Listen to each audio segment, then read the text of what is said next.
Halo teman-teman, ketemu lagi di Bongkar Bro, ya one and only racun channel audio. Balik lagi sama saya, Dani Kribo. Nggak habis-habisnya nih untuk sebuah brand Soundpeats ini mengeluarkan TWS lagi nih. Dan kali ini ada Soundpeats Air 4 Lite. Ini tuh TWS semi in-ear, tapi sudah high-res audio wireless. Bakal worth it atau nggak? Langsung aja kita ke videonya.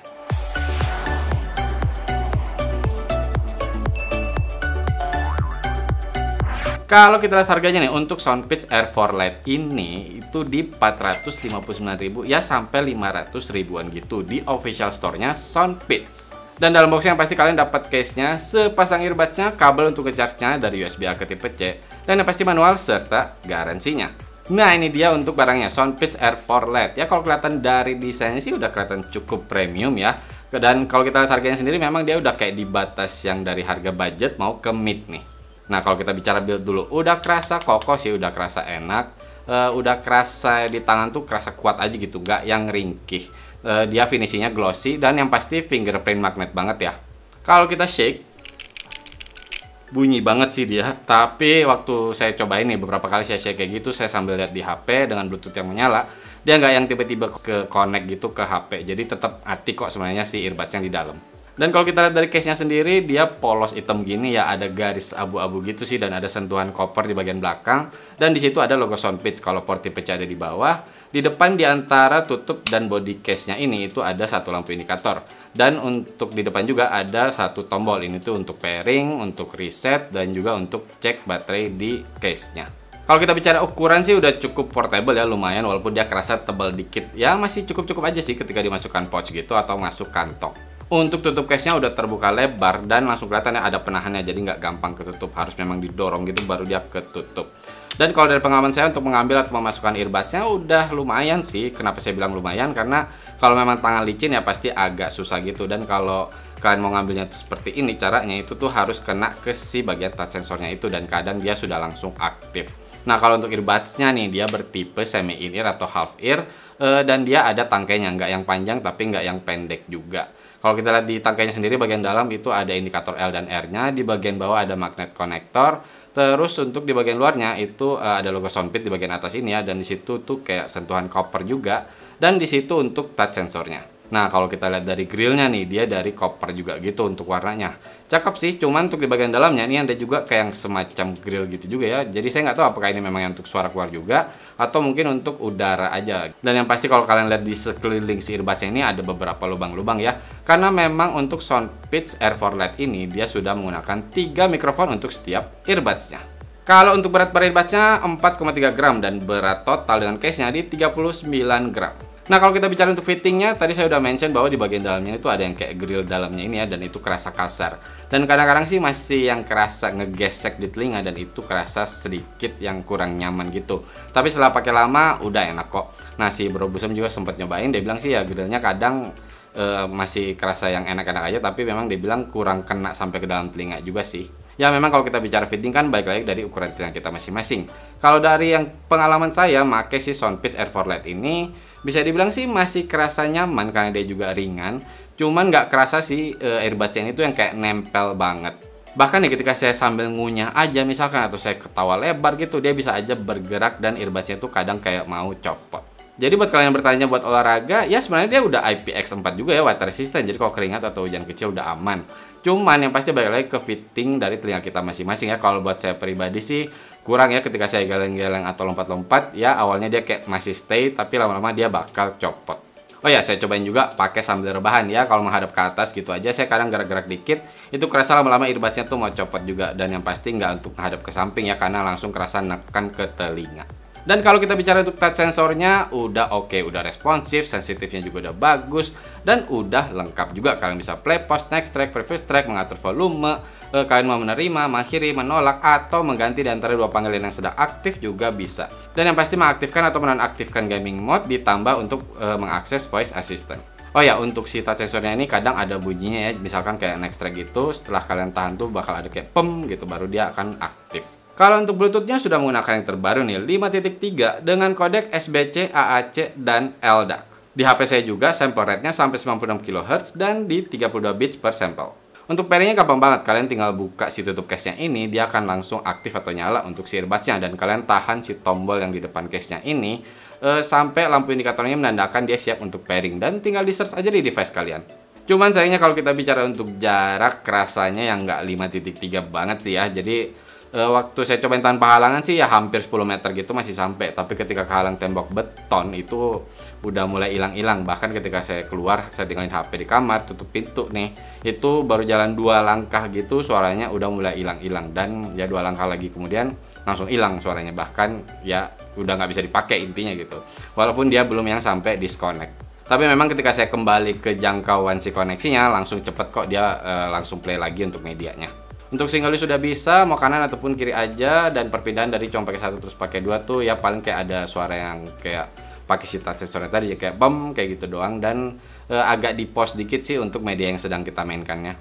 Oh ya, tapi untuk Soundpeats Air 4 Lite ini sudah bisa multi connection juga, jadi kalian bisa connect ke 2 device sekaligus, dan waktu saya cobain sih cukup lancar ya. Jadi untuk perpindahan medianya ya tetap sih dia nggak yang flawless banget, tapi masih bisa dipakai kok. Dan juga ya untuk si notifikasinya ini masih bisa masuk, misalkan kayak waktu saya cobain itu connect ke komputer dan juga ke HP secara bersamaan. Nah, kalau yang LDAC itu kan ada yang sound quality preferred dan ada juga yang best effort. Kalau dari pengalaman saya pakai yang sound quality preferred itu masih kurang nyaman, jadi masih kerasa kadang tuh batuk-batuk untuk koneksinya dan itu cukup mengganggu. Tapi ketika di best effort sih lancar, nggak ada masalah. Nah, kalau untuk latency-nya nih, ketika saya buka-buka social network gitu ya, IG Reels atau TikTok, itu sih masih cukup-cukup aja ya tanpa diaktifkannya si gaming mode-nya. Tapi memang ketika diaktifkan akan lebih tipis lagi delay-nya. Nah, kalau untuk main game sendiri diklaimnya sih dia sebenarnya sampai dia sekitar 80 millisecond gitu. Cuman kalau dari pengalaman saya sih masih enak ketika untuk sekedar casual game, tapi kalau udah yang kayak game FPS sih mungkin bakal sedikit mengganggu, apalagi buat kalian yang pengen delay-nya ini tipis banget. Kita lihat aja deh untuk latency testnya. Terkesan kurang kurang kekinian aja sih. Minimal harusnya bisa diganti lah kayak pogo pin konektor gitu kayak buat smartwatch, dan itu bisa ditambahin juga kan jadi lebih IP rating certification-nya akan lebih bagus gitu ketimbang menggunakan port seperti ini. Game mode off.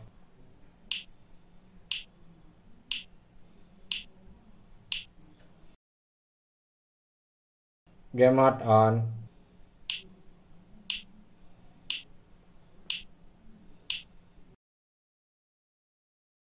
Game mode off.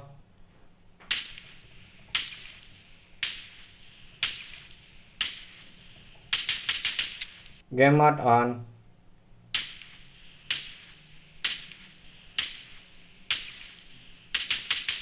Game mode off.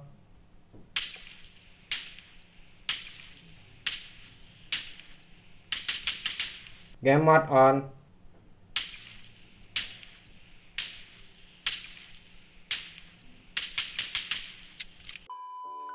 Nah, sekarang kita ke aplikasinya yang bernama Soundpeats. Kalian bisa download untuk Android dan juga iPhone. Nah, di patch pertamanya ini yang pasti kalian bisa lihat untuk baterai indikator untuk masing-masing earbuds-nya, dan ada juga help dan reset. Kalau ke bagian kiri nih, ya, di sini ada untuk volume control, ada adaptive EQ-nya yang pakai testing gitu, dan juga disediakan 9 preset EQ termasuk Soundpeats Classic. Dan pastinya bisa custom sendiri juga kok. Kalau kalian ke bagian bawah ada untuk mengaktifkan atau menonaktifkan gaming mode, bisa juga untuk disable si touch sensornya, dan untuk mengaktifkan si double connection-nya. Kenapa kalian harus ke setting dulu nih untuk mengaktifkan si double connection-nya? Karena ketika kalian aktifkan itu kodek LDAC-nya tidak akan bisa ya dipakai ya, jadi dia akan langsung berpindah ke AAC. Dan kalau yang terakhir ke menu yang kanan, ini hanya untuk lihat produk lain dari Soundpeats. Oh ya, di aplikasinya ini yang pasti udah bisa untuk upgrade firmware-nya juga ya. Sekarang kita ke baterainya. Untuk earbuds-nya itu ada 35 mAh. Diklaimnya untuk playtime-nya itu sampai 7 jam. Oh ya, kalau di case-nya ada 350 mAh. Jadi total kalau untuk diklaimnya itu sampai 30 jam playtime. Oke, kita bicarakan dulu untuk earbuds-nya nih. Ketika saya pakai itu volume di 60-70% itu udah cukup. Dengan kodek LDAC yang best effort dan game mode-nya itu saya nggak pernah aktifin. Saya dapatnya sih nggak sesuai klaimnya di 7 jam ya, cuman masih dapatnya deket banget kok, 6 jam 40 menit. Dan kalau untuk nge-charge si earbuds yang di case-nya itu hanya butuh sekitar 1 jam aja. Dan kalau untuk nge-charge si case-nya yang dari ya sekitar 10%an gitu waktu saya nge-charge-nya, itu kira-kira butuh ya 1,5 jam gitu dia sampai penuh. Kalau dari pengalaman saya sih untuk baterai udah mantep ya. Saya nggak yang worry gitu nih baterainya masih ada nggak atau kayak gimana gitu. Ya setelah pakai beberapa lama gitu baru oh baterainya udah mau habis nih baru saya ngecas lagi. Dan ketika saya lagi pakai juga santai aja gitu karena dengan 6 jam lebih untuk si playtime-nya ini menurut saya sih udah cukup banget untuk daily use. Nah sekarang kita ke mikrofonnya. Yang per earbus ini ada 3 mikrofon, jadi total ada 6 dan memang ada fitur ENC-nya atau Environmental Noise Cancelling. Kita cobain aja. Cek cek 1 2 3 1 2 3. Ini adalah hasil suara dari mikrofon Soundpeats R4 Lite dalam keadaan hening nih. Kayak gimana? Apakah suara saya bisa jelas terdengar dengan 6 mikrofonnya atau enggak? Tapi ini memang masih dalam keadaan hening ya. Sekarang kita coba dalam keadaan ramai. Cek cek 1 2 3 1 2 3. Ini adalah hasil suara dari mikrofon Soundpeats R4 Lite dalam keadaan ramai nih. Kan katanya sudah pakai ENC atau Environmental Noise Cancelling yang seharusnya bikin suara saya lebih jelas dan suara sekitar ini kayak ketahan gitu, nggak yang mengganggu suara saya. Dan kalian bisa langsung dengar hasil suara yang seperti ini. Cek cek 1 2 3 1 2 3. Oke, tadi kalian udah dengerin untuk hasil tes mikrofonnya. Pada saat suasana hening, suara saya udah bisa terdengar cukup jelas. Suara saya juga nggak yang kerasa jauh gitu. Jadi udah cukup oke sih kalau kita dari harganya. Nah, ketika suasana rame nih, ketika pakai speaker back sound jalan yang bising dan ramai, kadang-kadang tuh pertama ketika ada suara back sound yang ini masuk tuh kayak yang naik dulu terus langsung kayak turun gitu. Dan suara saya terdengar juga itu jadi bisa lebih jelas. Walaupun nggak yang setiap saat, jadi kadang-kadang masih ada momen suara saya ini tuh kayak hampir kalah dengan suara sekitar dan itu terjadi kayak balapan gitu. Jadi suara sekitar ini masih mau masuk, tapi suara saya masih terdengar. So udah cukup mantep sih untuk di harganya yang ya 500 ribuan gini. Dengan ENC-nya udah enak untuk dipakai telepon. Dan memang saya udah cobain nelfon si Bro Alit juga nih. Dia bilang emang suara saya sih udah kedengaran jelas gitu. Walaupun memang nggak yang se-clean itu gitu. Nggak yang clean-clean banget. Tapi ya masih cukup banget untuk di harganya. Dan nggak kerasa jauh juga. Ya untuk suaranya juga itu nggak yang kerasa mendem. Sekarang kita ke sound quality-nya. Menggunakan 13 mm dynamic driver. Untuk frekuensi respon 20 Hz sampai 40 kHz. Yang pertama bisa saya bilang untuk Soundpeats R4 Lite ini tuh kerasa kayak detailnya tuh kaya gitu. Jadi ya kayak hampir keluar semua. Oh ya, saya mau mention dulu waktu saya ngetesnya itu saya selalu pakai Deezer Hi-Fi untuk play musiknya. Kita bahas satu-satu. Untuk bagian low-nya atau di bagian bass-nya nih, udah kerasa cukup sih untuk impact-nya. Walaupun tetap karena dia TWS semi in-ear, jadi itu sedikit mempengaruhi dari fitting. Dan kalau fittingnya kalian yang agak longgar sedikit aja itu kurang kerasa untuk si bass-nya nih. Langsung kerasa kayak bocor, jadi kayak lepas aja gitu. Dan akhirnya kerasa kayak kasar. Ya ketika memang fittingnya udah bener saya pasang baik-baik untuk di telinga gitu. Ya enak sih untuk impactnya ini bisa kerasa boomnya, walaupun nggak yang boom banget ya, nggak akan yang kerasa boomy juga di sini. Tapi dengerin EDM tuh masih bisa lah untuk sedikit joget-joget. But still untuk kita bicara sub bass masih kerasa yang seadanya, masih kerasa yang tipis, masih tapi habis itu hilang. So intinya sih untuk bagian low frekuensinya saya nggak bisa ngerasa yang dia kayak punya power aja gitu. Masih dia bisa keluar tapi nggak bisa yang kerasa enak aja untuk dengerin EDM. Dan juga dia masih kerasa sedikit bleeding ke bagian mid-nya. Oh ya, untuk di bass-nya juga ini kerasa untuk detailnya tuh ya cukup bagus walaupun dia kurang bisa ngejar untuk beat yang cepet.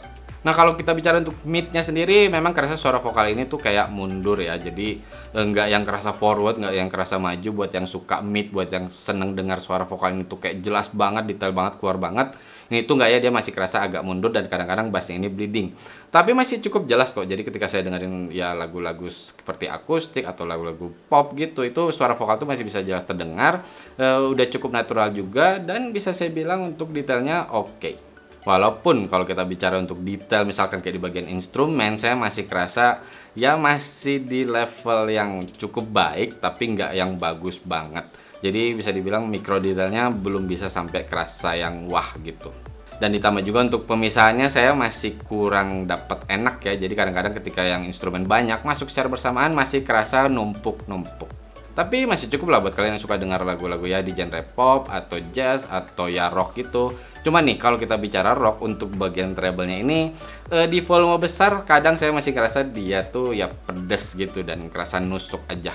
Ya ketika saya dengerin lagu-lagu old school rock gitu sih masih enak-enak aja ya. Tapi buat kalian yang udah dengerin kayak ya Green Day misalkan atau saya cobain lagunya Nirvana yang Smells Like Teen Spirit, itu saya udah mulai kerasa sedikit terganggu.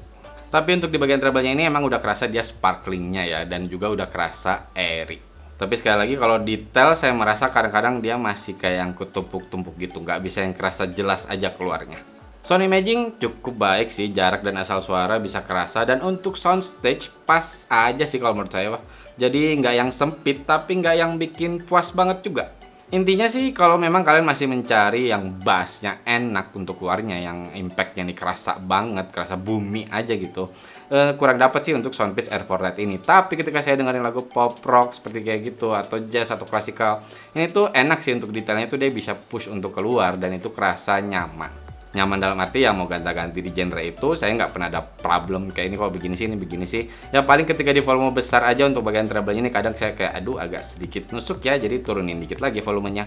Tapi memang kalau kita bicara untuk suara, baik lagi dari selera kita masing-masing ya. Kita dengerin aja sound sample-nya.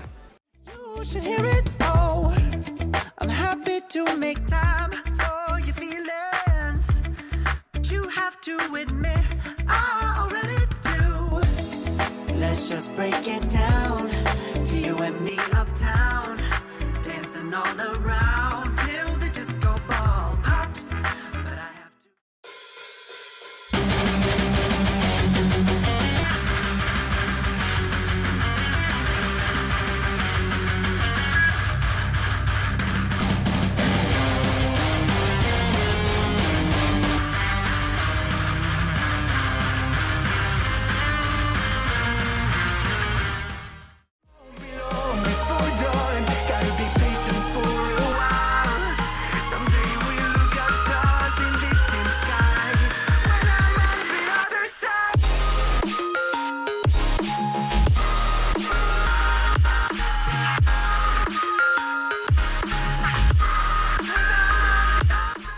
Oke, tadi kalau udah dengerin untuk sound sample-nya, perlu saya ingatkan tidak akan sama 100% seperti kalian langsung pakai si TWS Soundpitch R4 Lite-nya ini. Dan untuk kesimpulannya, Soundpitch R4 Lite ini bisa saya rekomendasikan buat kalian yang memang nyari TWS semi in-ear di harga 400-500 ribuan. Yang intinya sih kalian lebih pengen untuk atau mengutamakan dia lebih detail suaranya, nggak miss untuk suaranya, masih enak mau gonta-ganti genre. Kecuali kalian memang masih mencari untuk bassnya ini harus enak banget, apalagi misalkan lagu-lagu R&B atau di EDM gitu. Saya sih kurang rekomen. Bahkan saya bisa bilang mungkin lebih ke in-ear aja kalau kalian nyari bass. Jadi kayak Soundpitch sendiri dia ada True Engine 4 yang udah saya review juga. Itu lebih enak sih kalau buat dengerin lagu EDM dibandingkan yang R4 Lite ini. Tapi memang kalau kita bicara untuk detail yang bisa lebih keluar, saya lebih megang si R4 Lite ini. Dan buat kalian yang tertarik, langsung aja cek linknya di deskripsi. Oke teman-teman, cukup sekian video kali ini. Buat kalian yang suka dengan konten-konten seperti ini, bisa di like, subscribe juga ke channel kita, dan bisa di-sharing juga nih ke teman-teman kalian. Mohon maaf kalau saya ada salah-salah kata atau ada kekurangan. Terima kasih banyak sudah menonton. Bye!